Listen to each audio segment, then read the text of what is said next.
Happy Halloween.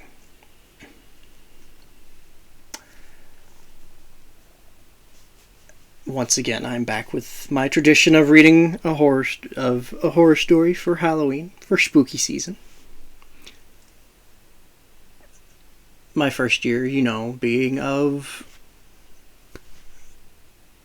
The Legend of Sleepy Hollow, and the last year being the story of Coraline. This year, however, I have a very special treat. Instead of just one, I shall instead be reading two stories. They're short enough.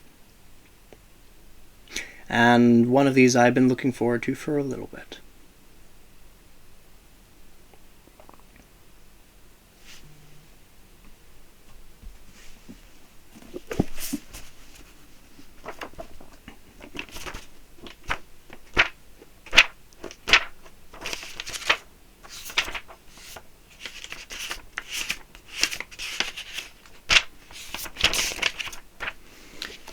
The first story is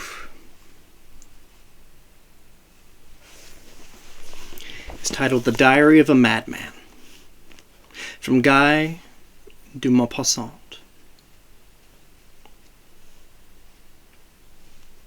The second story is titled I Have No Mouth and I Must Scream.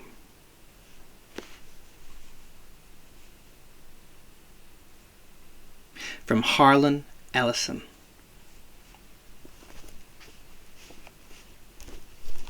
I hope you all have a safe and fun Halloween. Without further ado, I hope you enjoy the two spooky books, starting with The Diary of a Madman. He was dead, the head of the high tribunal, the upright magistrate, whose irreproachable life was a proverb in all the courts of France. Advocates, young counselors, judges had greeted him at sight of his large, thin, pale face, lighted up by two sparkling, deep-set eyes, bowing low in a token of respect. He had passed his life in pursuing crime and in protecting the weak. Swindlers and murderers had no more redoubtable enemy, for he seemed to read the most secret thoughts of their minds. He was dead now, at the age of 82, honored by the homage and followed by the regrets of a whole people. Soldiers in red trousers had escorted him to the tomb, and men in white cravats had spoken words and shed tears that seemed to be sincere beside his grave.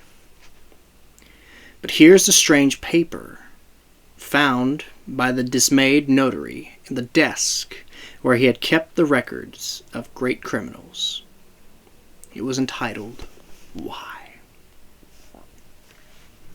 20th June, 1851. I have just left court. I have condemned Blondel to death. Now, why did this man kill his 5 children? Frequently, one meets with people to whom the destruction of life is a pleasure. Yes, it should be a pleasure, the greatest of all, perhaps. For is not killing the next thing to creating? To make and to destroy? These two words contain the history of the universe, all the history of worlds, all, that is, all. Why is it not intoxicating to kill? 25th June. To think that a being is there who lives, who walks, who runs. A being. What is a being? That animated thing that bears in it the principle of motion and a will ruling that motion. Is attached to nothing. This thing. Its feet do not belong to the ground. It is a grain of life that moves on the earth. And this grain of life, coming I know not whence, one can destroy at one's will. Then nothing more. It perishes. It is finished. 26th June. Why then is it a crime to kill? Yes. Why? On the contrary, it is the law of nature. The mission of every being is to kill. He kills to live, and he kills to kill. The beast kills without ceasing all day, every instant of his existence. Man kills without ceasing to nourish himself, but since he needs, besides, to kill for pleasure, he has invented hunting. The child kills the insects he finds, the little birds, and all the little animals that come in his way. But this does not suffice for the irresistible need to massacre that is in us. It is not enough to kill beasts. We must kill man, too. Long ago, this need was satisfied by human sacrifices. Now, the requirement of social life have made murder a crime. We condemn and punish the assassin, but as we cannot live without yielding to this nature, the imperious instinct of death, we relieve ourselves from time to time by wars. Then a whole nation slaughters another nation. It is a feast of blood. A feast that maddens armies and intoxicates civilians, women, and children who read, by lamplight at night, the feverish story of massacre. One might suppose that those destined to accomplish these butcheries of men would be despised. No. No, they are loaded with honors. They are clad in gold and in resplendent garments. They wear plumes on their heads and ornaments on their breasts, and they are given crosses, rewards, titles of every kind. They are proud, respected, loved by women, cheered by the crowd solely because their mission is to shed human blood. They drag through the streets their instruments of death, that the passer-by, clad in black, looks on with envy. For to kill is the great law set by nature in the heart of existence. There is nothing more beautiful and honorable than killing. 30th June. To kill is the law, because nature loves eternal youth. She seems to cry in all her unconscious acts, "Quick! Quick! Quick!" The more she destroys, the more she renews herself. 2nd July. A human being. What is a human being? Through thought, it is a reflection of all that is. Through memory and science, it is an abridged edition of the universe whose history it represents, a mirror of things and of nations. Each human being becomes a microcosm in the macrocosm. 3rd July. It must be a pleasure, unique and full of zest, to kill. To have there before one the living, thinking being. To make therein a little hole, nothing but a little hole, to see that red thing flow which is the blood, which makes life.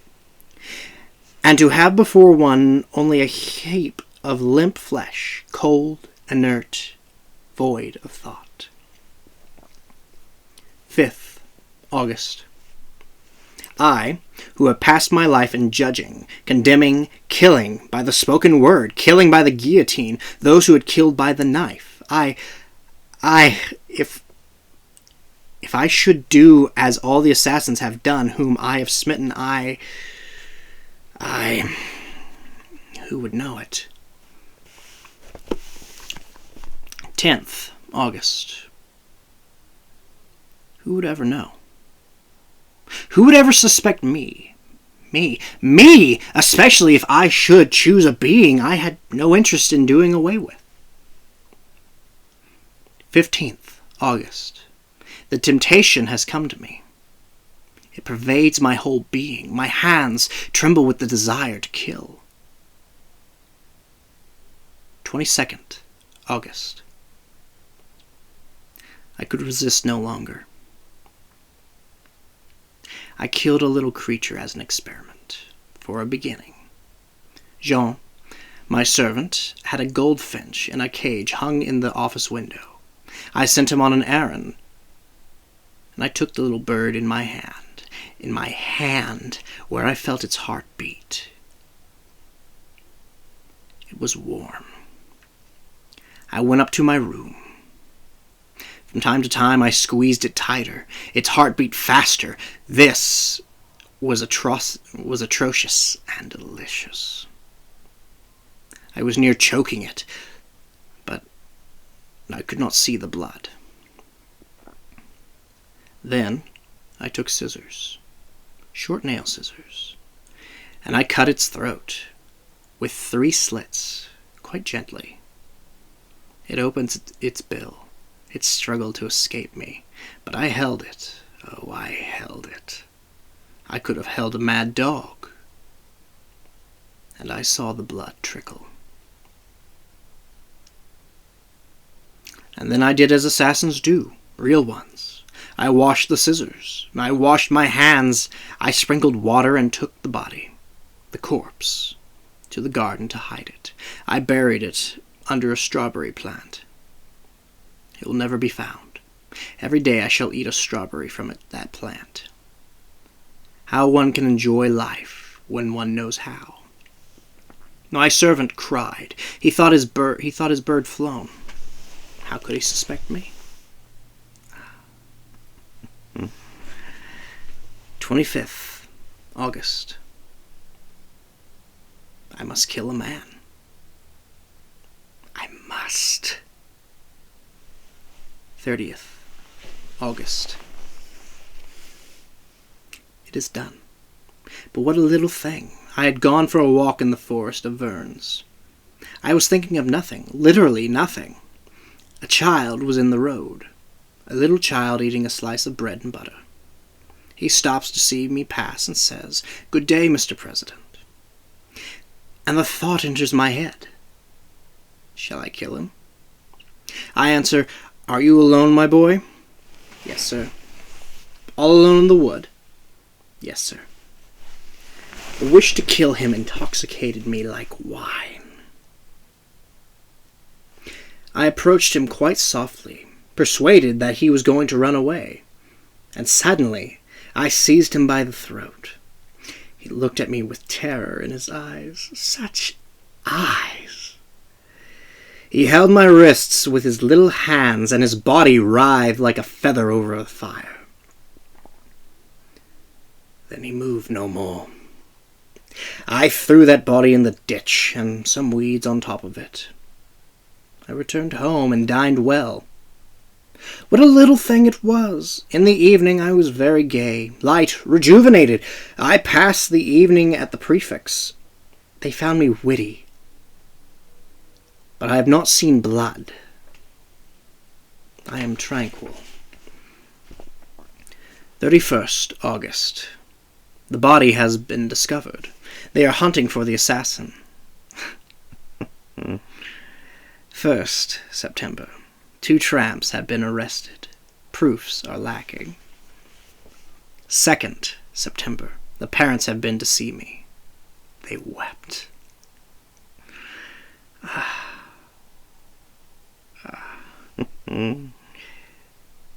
6th October. Nothing has been discovered. Some strolling vagabond must have done the deed. If I had seen the blood flow, it seems to me I should be tranquil now. The desire to kill is in my blood. It is like the passion of youth at 20. 20th October. Yet another. I was walking by the river after breakfast, and I saw under a willow a fisherman asleep. It was noon. A spade was standing in a potato field nearby, as if expressly for me.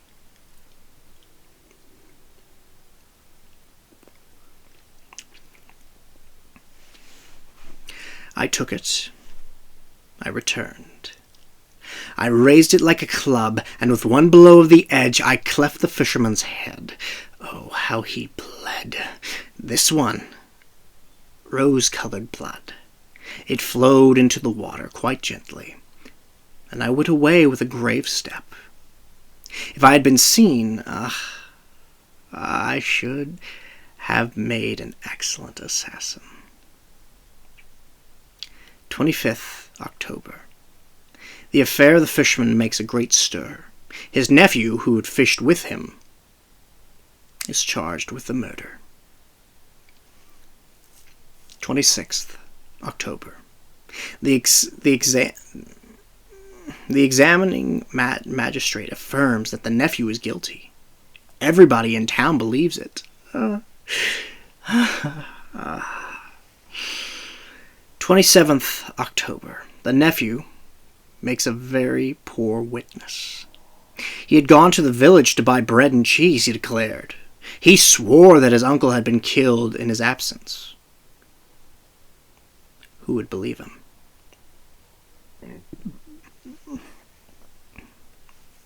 28th October. The nephew has all but confessed. They had badgered him so. Justice.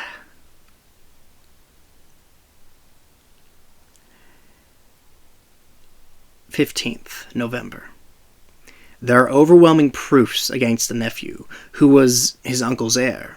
I shall preside at the session. 25th January. To death. To death. To death. I have condemned him to death. The great advocate general spoke like an angel.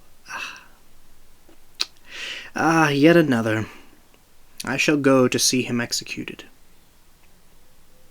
10th March. It is done. They guillotined him this morning. He died very well. Very well. That gave me pleasure. How fine it is to see a man's head cut off. Now I shall wait. I can wait. It would take such a little thing to let myself be caught. The manuscript contained yet other pages, but without relating any new crime. Alienist physicians, to whom the awful story had been submitted, declared that there are in the world many undiscovered madmen, as adorant and as much to be feared as this monstrous lunatic.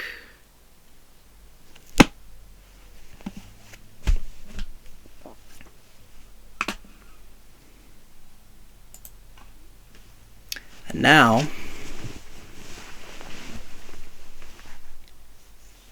before I begin the next story, as I said, I hope everyone's Halloween has been going great. I hope you had fun and were safe. A little backstory about this next story. This story is considered by many to be the origin of the science fiction horror genre. Because most, in the past, science fiction was its own entity, horror also its own entity. But this story is accredited to being the first science fiction story to delve into into horror. Most science fiction is positive in its outlooks into the future of, by the future, we shall do all these great things.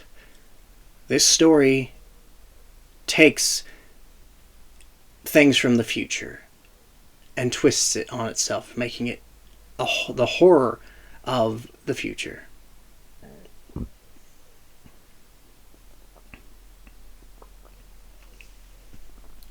So without further ado, I hope you enjoy. I Have No Mouth, and I Must Scream, by Harlan Ellison.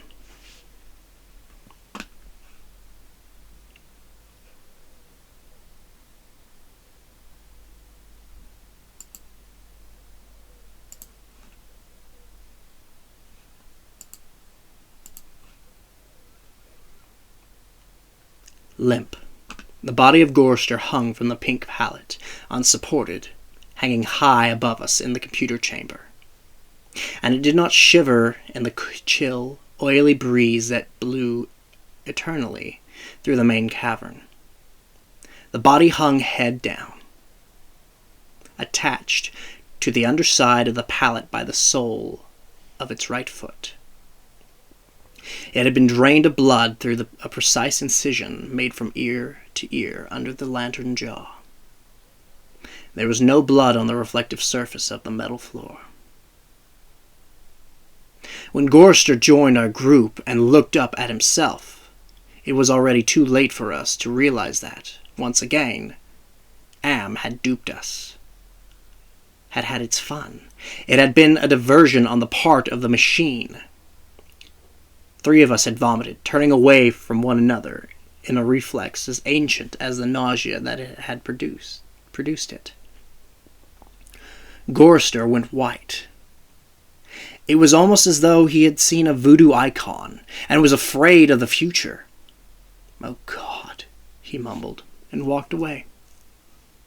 The 3 of us followed him after a time, and found him sitting with his back to one of the smaller, chittering banks, his head in his hands. Ellen knelt down beside him and stroked his hair. He didn't move, but his voice came out of his covered face quite clearly. "Why doesn't it just do us in and get it over with? Christ, I don't know how much longer I can go on like this."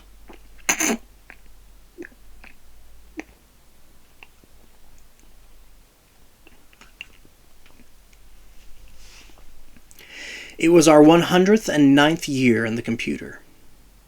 He was speaking for all of us.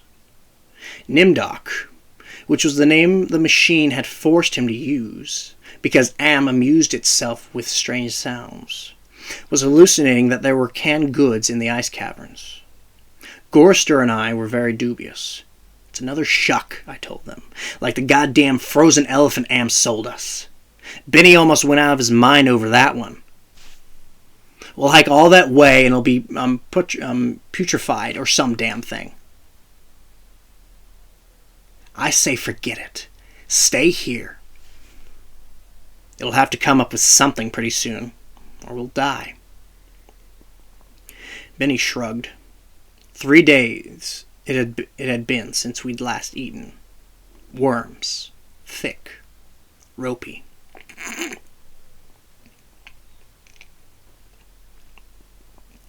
Nimdok was no more certain. He knew there was a chance, but he was getting thin. It couldn't be worse there. Be any worse there than here. Colder, but that didn't matter much. Hot, cold, hail, lava, boils, or locusts. It never mattered. The machine masturbated and we had to take it or die.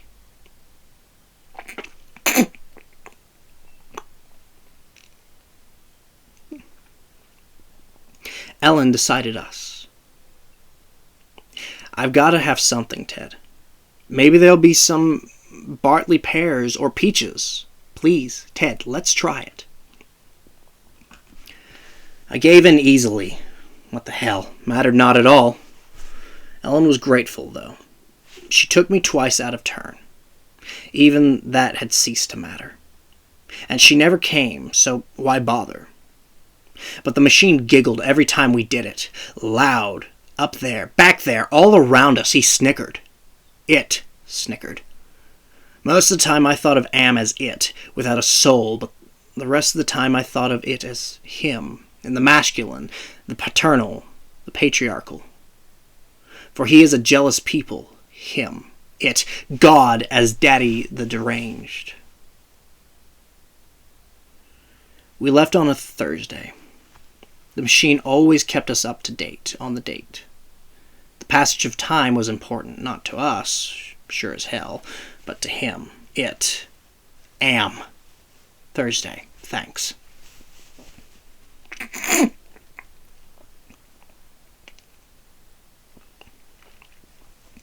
Nimdok and Gorster carried Ellen for a while, their hands locked to their own and each other's wrists. a seat. Benny and I walked before and after, just to make sure that if anything happened, it would catch one of us, and at least Ellen would be safe. Fat chance. Safe. Didn't matter.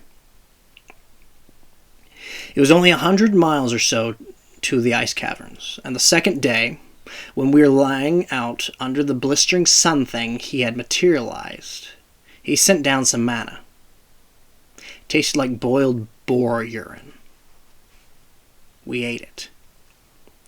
On the third day, we passed through the Valley of Obsolescence, filled with rusting carcasses of ancient computer banks.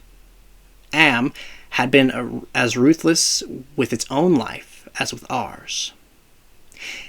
It was a mark of his personality. It strove for perfection, whether it was a matter of killing off unproductive elements in his own world-filling bulk, or perfecting methods for torturing us. Am was as thorough as those who had invented him, now long since gone to dust, could ever have hoped. There was light filtering down from above, and we realized we must be very near the surface. But we didn't try to crawl up to see. There was virtually nothing out there. Had been nothing that could be considered anything for over 100 years. Only the blasted skin of what had once been a home to billions. Now, there were only 5 of us down here inside, alone, with Am. I heard Ellen saying frantically, "No, Benny, don't. Come on, Benny, please don't." And then I realized I had been hearing Benny murmuring under his breath for several minutes. He was saying, "I'm gonna get out. I'm gonna get out." Over and over. His monkey-like face was crumbled up in an expression of beatific delight and sadness, all at the same time. The radiation scars Am had given him during the festival were drawn down into a mass of pink-white puckerings, and his features seemed to work independently of one another. Perhaps Benny was the luckiest of the 5 of us. He had gone stark, staring mad many years before. But even though we could call Am any damn thing we liked, could think the foulest thoughts of fused memory banks and corroded base plates, of burnt-out circuits and shattered control bubbles, the machine would not tolerate our trying to escape. Benny leaped away from me as I made a grab for him.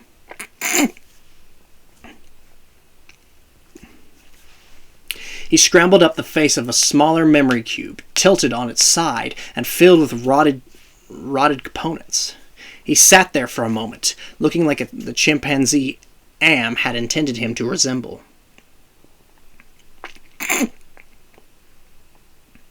Then he leapt high, caught a trailing beam of pitted and corroded metal, and went up it, hand over hand like an animal, till he was on a girdered ledge, 20 feet above us.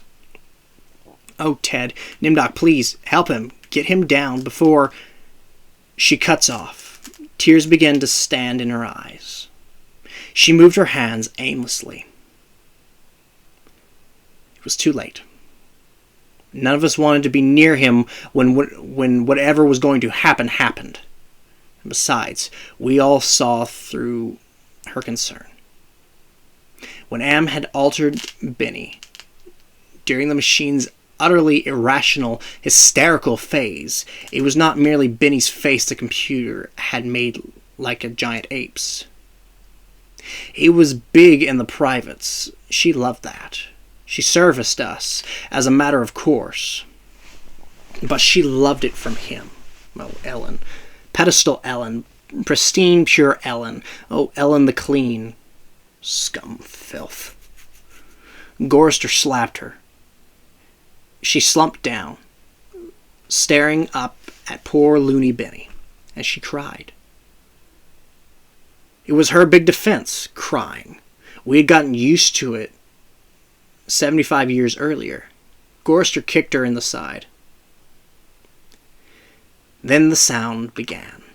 It was light. The sound half sound. That sound half sound and half light. Something that began to glow from Benny's eyes and pulse with growing loudness. Dim sonorities that grew more gigantic and brighter as the light/sound increased in tempo. It must have been painful, for the pain must have been increasing with the boldness of the light, the rising volume of the sound, for Benny began to mewl like a wounded animal. At first, softly, then the light was dim and the sound was muted, then louder as his shoulders hunched together, his back humped as though he was trying to get away from it. His hands folded across his chest like a chipmunk's, his head tilted to the side. The sad little monkey face pinched in anguish.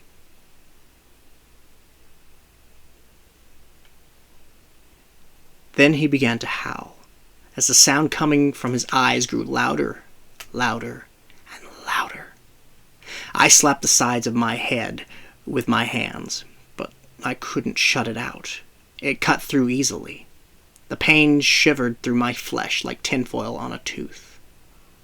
And Benny was suddenly pulled erect. On the girder, he stood up, jerked to his feet like a puppet. The light was now pulsing out of his eyes in two great round beams. The sound crawled up and up some incomprehensible scale.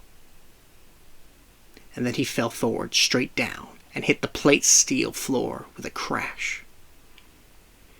He lay there, jerking spastically, as the light flowed around and around him, and the sound spiraled up out of the normal range. Then the light beat its way back inside of his head. The sound spiraled down, and he was left lying there, crying piteously.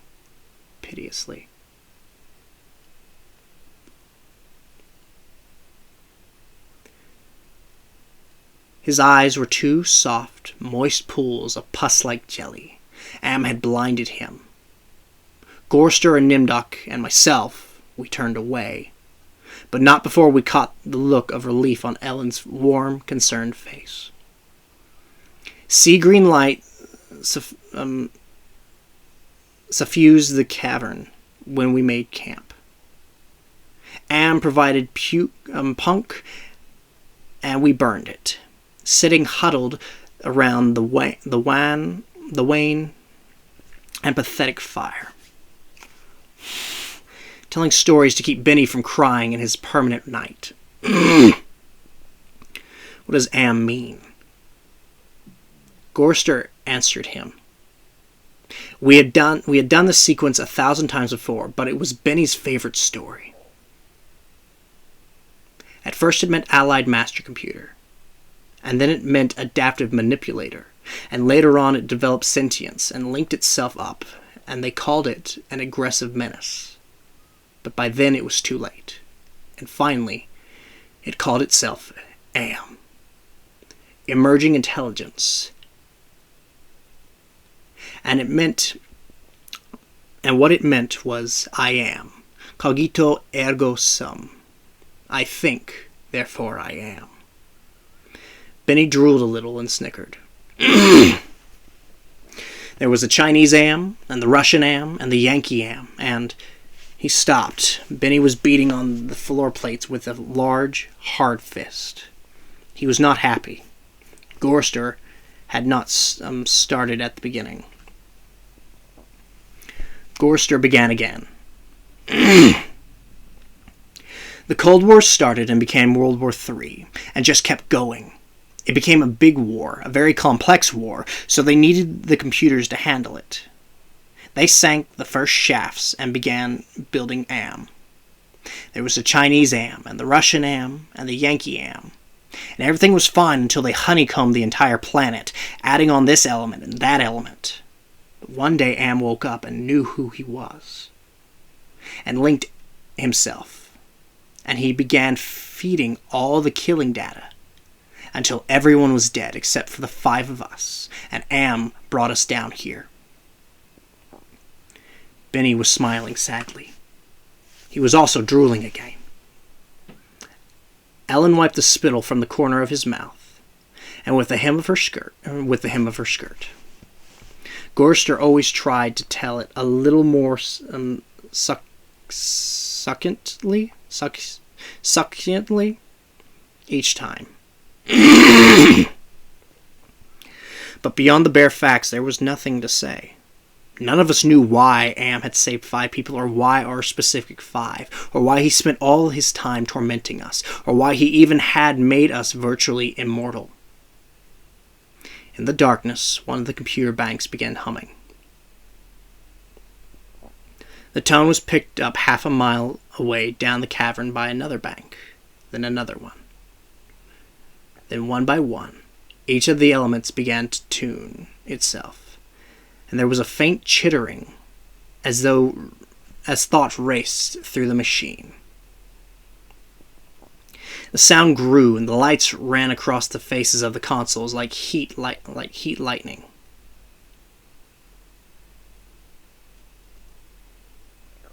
The sound spiraled up till it sounded like a million metallic insects, angry, menacing. "What is it?" Ellen cried. There was terror in her voice. She hadn't become accustomed to it, even now. "It's going to bed at this time," Nimdok said. "He's going to speak," Gorster said. "I know it." "Let's get the hell out of here," I said, suddenly getting to my feet.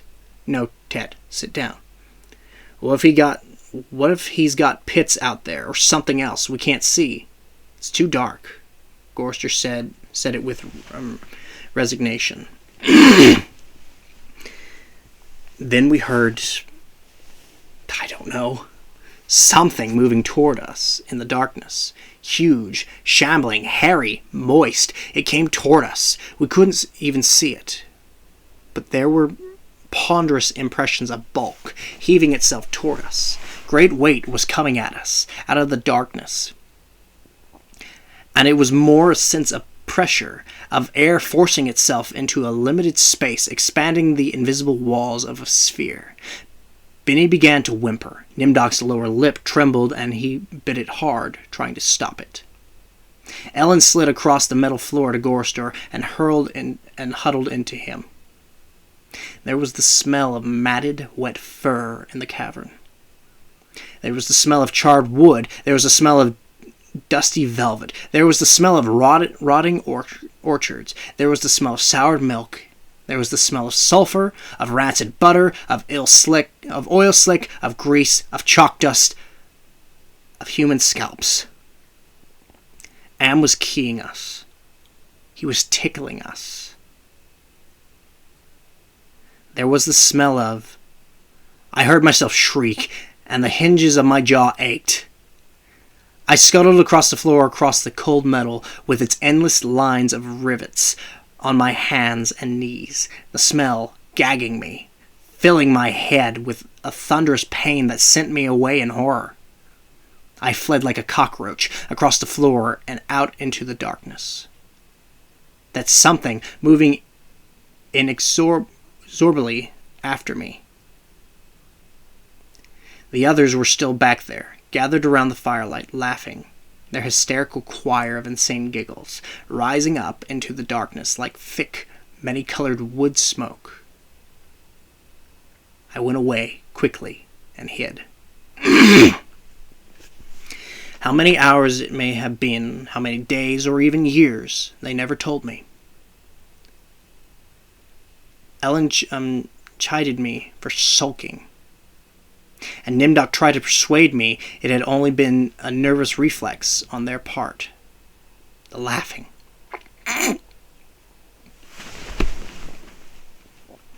But I knew it wasn't the reflex a soldier feels when the bullet hits the man next to him. I knew it wasn't a reflex. They hated me. They were surely against me, and Am could even sense this hatred, and made it worse for me because of their depth of their hatred. We had been kept alive, rejuvenated, made to remain constantly at the age we had been when Am had brought us below. And they hated me because I was the youngest, and the one Am had affected least of all. I knew, God, how I knew. The bastards and that dirty bitch, Ellen. Benny had been a brilliant theorist, a college professor. Now he was little more than a semi-human, semi-samian. He had been handsome. The machine had ruined that. He had been lucid. The machine had driven him mad. He had been gay, and the machine had given him an organ fit for a horse. Am had done a job on Benny. Gorster had been a worrier. He was a coney, a conscientious objector. He was a peace marcher. He was a planner, a doer, a looker ahead. Am had turned him into a shoulder shrugger. He had made him a little dead in his concern. Am had robbed him. Nimdok went off in darkness by himself for long times. I don't know what it was he did out there. Am never let us know. But whatever it was, Nimdok always came back white, drained of blood, shaking. Am had hit him hard in a special way, even if we don't know quite how. And Ellen, that douchebag, Am had left her alone, had made her more of a slut than she had ever been. All of her talk of sweetness and light, all of her memories of true love, all the lies she wanted us to believe, that she had been a virgin only twice removed before Am grabbed her and brought her down here with us. No, Am had given her pleasure, even if she said it wasn't nice to do. I was the only one still sane and whole. Really. Am had not tempered with my mind. Not at all. I only had to suffer what he visited down on us. All the delusions, all the nightmares, the torments. But those scum, all four of them, they were lined and arrayed against me. If I hadn't had to stand them off all the time, be on my guard against them all the time, I might have found it easier to combat Am. At which point it passed, and I began crying. Oh, Jesus. Sweet Jesus, if there ever was a Jesus, and if there is a God, please, please, please let us out of here, or kill us. 'Cause at that moment I think I realized completely, so that I was able to verbalize it. Am was intent on keeping us in his belly forever, twisting and torturing us forever. The machine hated us, as no sentient creature had ever hated before, and we were helpless. It also became hideously clear. If there was a sweet Jesus, and if there was a God, the God was Am. The hurricane hit us with the force of a glacier thundering into the sea. It was a palpable presence, winds that tore at us, flinging us back the way we had come, down the twisting computer-lined corridors of the dark way. Ellen screamed as she was lifted and hurled face forward into a screaming shoal of machines, their individual voices strident as bats in flight. She could not even fall. The howling wind kept her aloft, buffeted her, bouncing her, tossing her back and down and away from us, out of sight suddenly, as she was swirled around in a bend in the dark way. Her face had been bloody, her eyes closed.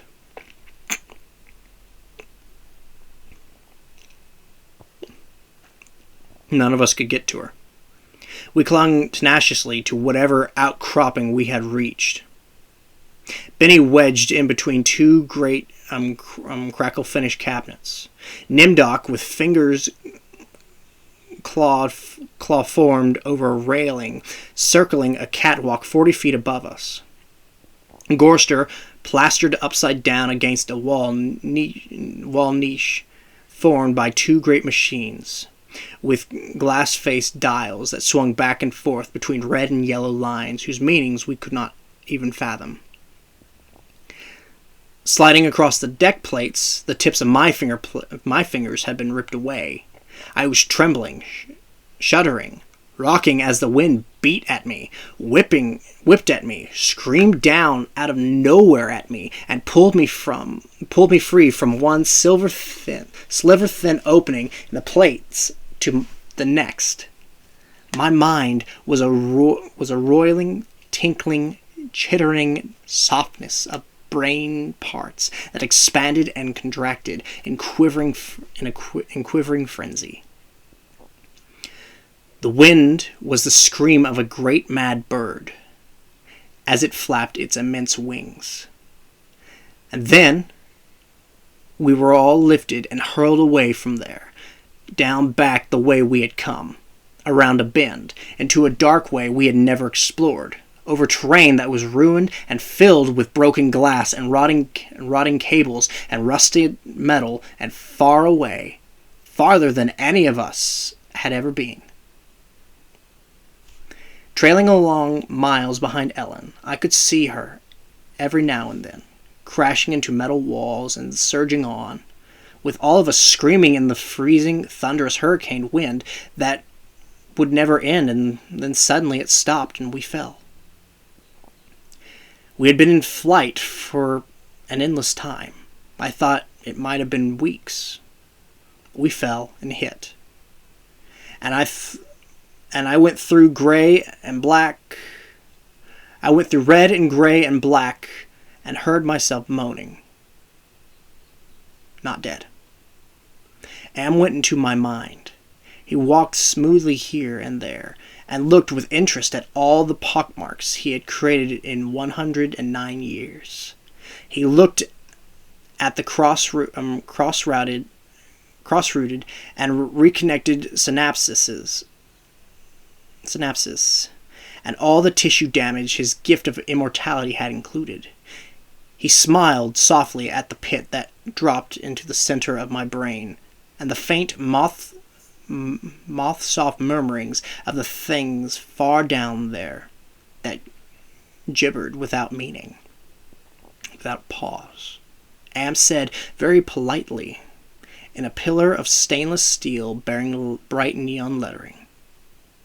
Am said it with the sliding, cold horror of a razor blade slicing my eyeball. Am said it with the bubbling thickness of my lungs filling with phlegm, drowning me from within. Am said it with the shriek of babies being ground beneath blue-hot rollers. Am said it with a taste of maggoty pork. Am touched me in every way I have ever been touched, and devised new ways at his leisure there inside my mind. All to bring me to full realization of what it had done, why it had done this to the five of us, why it had saved us for himself. We had given Am sentience, inadvertently, of course, but sentience nonetheless. But it had been trapped. Am wasn't God. He was a machine. We had created him to think, but there was nothing it could do with that creativity. In rage, in frenzy, the machine had killed the human race, almost all of us. And still it was trapped. Am could not wander. Am could not wander. Am could not wander. Am could not wonder. Am could not belong. He could merely be. And so, with the innate loathing that all machines had always held for the weak, soft creatures who had built them, he had sought revenge. And in his paranoia, he had decided to reprieve five of us for a personal, everlasting punishment that would never serve to diminish his hatred, that would merely keep him reminded, amused, proficient at hating man, immortal, trapped, subject to any torment he could devise for us from the limitless miracles at his command. He would never let us go. We were his belly slaves. We were all he had to do with his forever time. We would be forever with him, with the cavern-filling bulk of the creature machine, with the all-mind, soulless world he had become. He was earth, and we were the fruit of that earth. And though he had eaten us, he would never digest us. We could not die. We had tried it. We had attempted suicide. Oh, one or two of us had. But Am had stopped us. Suppose we had wanted to be stopped. Don't ask why. I never did. More than 1,000,000 times a day. Perhaps once we might be able to sneak a death past him. Immortal, yes, but not indestructible. I saw that when Am withdrew from my mind and allowed me the exquisite ugliness of returning to consciousness with the feeling of that burning neon pillar still rammed deep into the soft gray brain matter. He withdrew, murmuring, "To hell with you," and added brightly, "But then you're there. But then you're there, aren't you?" The hurricane had indeed precisely been caused by a great mad bird. As it flapped its immense wings, we had been traveling for close to a month, and Am had allowed passages to open to us only sufficient to lead us up there, directly under the North Pole, where it had nightmared the creature for our torment. What whole cloth had he employed to create such a beast? Where had he gotten the concept? From our minds? From his knowledge of everything that had ever been on this planet he now infested and ruled? From Norse mythology, it had sprung, this eagle, this carrion bird, this rock, this Hjörgulmir, the wind creature, the hurricane incarnate. Gigantic, these words immense, monstrous, grotesque, massive, swollen, overpowering, beyond description. There on a mound rising above us, the bird of winds heaved with its own irregular breathing, its snake neck arching up into the gloom beneath the North Pole, supporting a head as large as a Tudor mansion. A beak that opened slowly as the jaws of the most monstrous crocodile ever conceived. Sensuously, ridges of tufted flesh puckering about two evil eyes, as cold as the view down into a glacial crevice. Ice blue and somehow moving liquidly. It heaved once more and lifted its great sweat-colored wings in a movement that was certainly a shrug. Then it settled and slept, talons, fangs, nails, blades. It slept. Am appeared to us as a burning bush and said we could kill the hurricane bird if we wanted to eat. We had not eaten in a very long time, but even so, Gorster merely shrugged. Benny began to shiver and he drooled. Ellen held him. "Ted, I'm hungry," she said. I smiled at her. I was trying to be reassuring. But it was phony as Nimdok's bravado. "Give us weapons," he demanded. The burning bush vanished, and there were 2 crude sets of bows and arrows, and a water pistol lying on the cold deck plates. I picked up a set. Useless. Nimdok swallowed heavily, and we turned and started the long way back. The hurricane bird had blown us about for a length of time we could not conceive. Most of that time, We had been unconscious. We had not eaten. But we had not eaten. A month on the march to the bird itself, without food. Now, how much longer to find our way to the ice caverns? To the promised canned goods? None of us cared to think about it. We would not die. We would be given filth and scum to eat, of one kind or another, or nothing at all, and would keep our bodies alive somehow, in pain, in agony. The bird slept back there.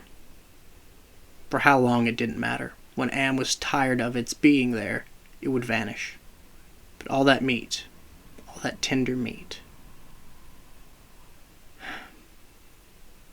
As we walked, the lunatic laugh of a fat woman rang high and around us in the computer chambers that led endlessly nowhere. It was not Ellen's laugh. She was not fat, and I had not heard her laugh for 109 years. In fact, I had not heard. We walked. I was hungry. We moved slowly. There was often fainting, and we would have to wait. One day, he decided to cause an earthquake, at the same time rooting us to the spot with nails through the soles of our shoes. Ellen and Nimdok were both caught when a fissure shot its lightning bolt opening across the floor plates. They disappeared and were gone. When the earthquake was over, we continued on our way. Benny, Gorster, and myself. Ellen and Nimdok were returned to us later that night, which abruptly became a day, as the heavenly legion bore them to us with a celestial chorus singing "Go Down, Moses." The archangels circled several times and then dropped the hideously mangled bodies. We kept walking, and a while later Ellen and Nimdok fell in behind us. They were no worse for the wear. But now Ellen walked with a limp. Am had left her that. It was a long trip to the ice caverns to find the canned food. Ellen kept talking about Bing cherries and Hawaiian fruit cocktail. I tried not to think about it. The hunger was something that had come to life, even as Am had come to life. It was alive in my belly, even as we were in the belly of the earth, and Am wanted the similarity known to us. So he heightened the hunger. There's no way to describe the pains that not having eaten for months brought us. And yet we were kept alive. Stomachs that were merely cauldrons of acid, bubbling, foaming, always shooting spears of sliver-thin pain into our chests. It was the pain of the terminal ulcer, terminal cancer, terminal paralysis. It was unending pain. And we passed through the caverns of rats, and we passed through the path of boiling steam, and we passed through the country of the blind, and we passed through the slough of despondent, and we passed through the vale of tears. And we came, finally, to the ice caverns. Horizonless, thousands of miles in which the ice had formed in blue and silver flashes. Where novas lived in the glass. The down-dropping stalactites, as thick and glorious as diamonds, that had been made to run like jelly, and then solidified in graceful eternities of smooth, sharp perfection. We saw the stack of canned goods, and we tried to run to them. We fell in the snow, and we got up and went on. Benny shoved us away, and went at them, and pawed them, and gummed them, and gnawed at them, and he could not open them. Am had not given us a tool to open the cans. Benny grabbed a 3 Benny grabbed a 3-quart can of guava shells and began to batter it against the ice bank. The ice flew and shattered, but the can was merely dented. While we heard the laughter of a fat lady high overhead and echoing down and down and down the tundra, Benny went completely mad with rage. He began throwing cans as we all scrambled about in the snow and ice, trying to find a way to end the helpless agony of frustration. There was no way. Then Benny's mouth began to drool, and he flung himself on Gorster. In that instance, I felt terribly calm. Surrounded by madness, surrounded by hunger, surrounded by everything but death, I knew death was not our only way out. Am had kept us alive, but there was a way to defeat him. Not total defeat, but at least peace. I would settle for that. I had to do it quickly.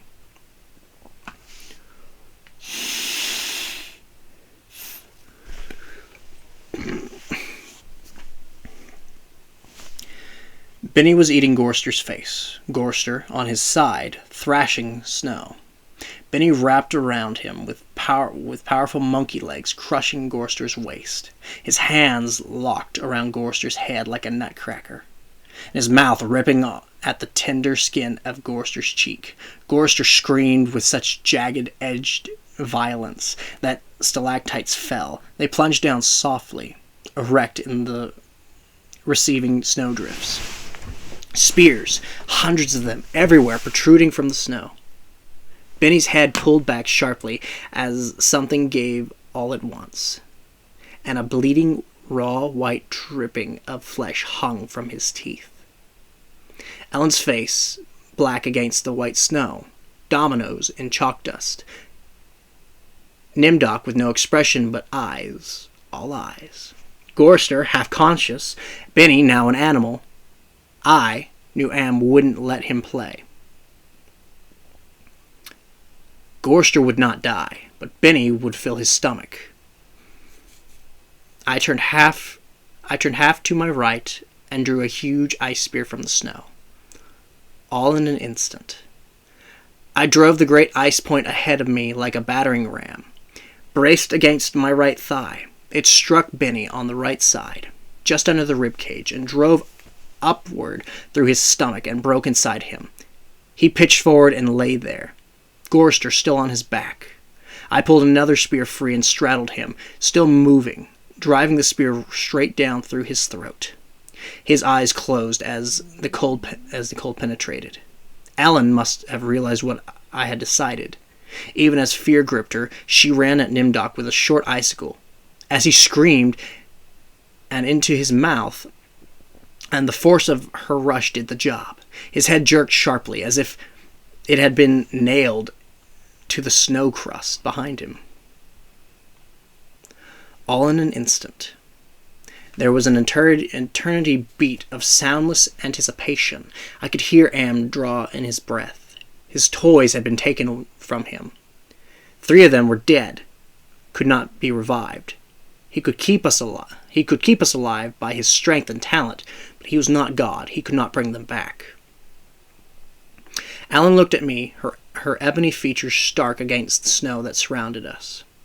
There was fear and pleading in her manner, the way she held herself ready. I knew we had only a heartbeat before Am would stop us.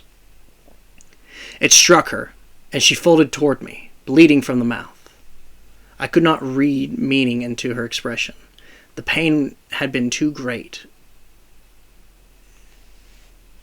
had contorted her face, but it might have been thank you. It's possible. Please. Some hundreds of years may have passed. I don't know. Am has been having fun for some time, accelerating and retarding my time since. I will say the word now. Now. It took me 10 months to say now. I don't know. I think it has been some hundreds of years.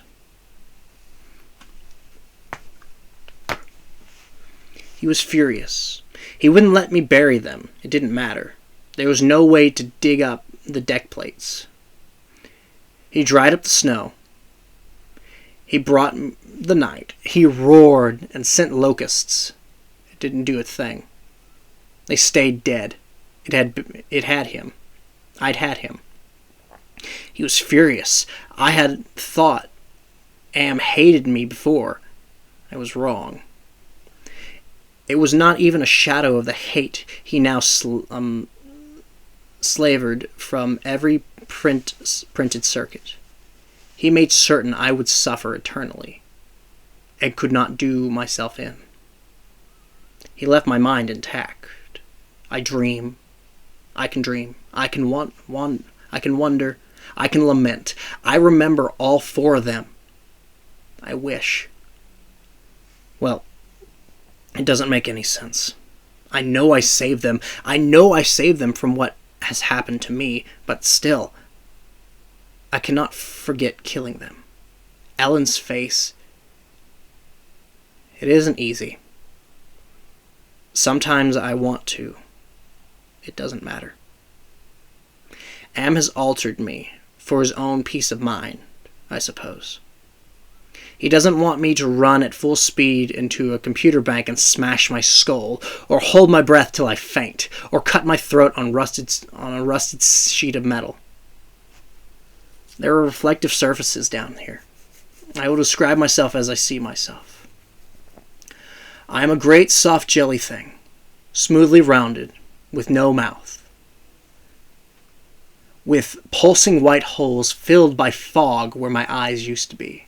Rubbery appendages that were once my arms, bulks rounding down into legless humps of soft, slippery matter. I leave a moist trail when I move. Blotches of diseased, evil gray come and go on my surface, as though light is being beamed from within. Outwardly, dumbly, I shamble about. A thing that could have been known as human, a thing whose shape is so alien a travesty that humanity becomes more obscene for the vague resemblance. Inwardly, alone, here, living under the land, under the sea, in the belly of Am, whom we created because our time was badly spent, and we must have known unconsciously that he could do it better. At least the four of them are safe now, at last. Am will be all the matter for that. It makes me a little happier. And yet, Am has won. Simply. He has taken his revenge. I have no mouth, and I must scream. The end. Stay sharp.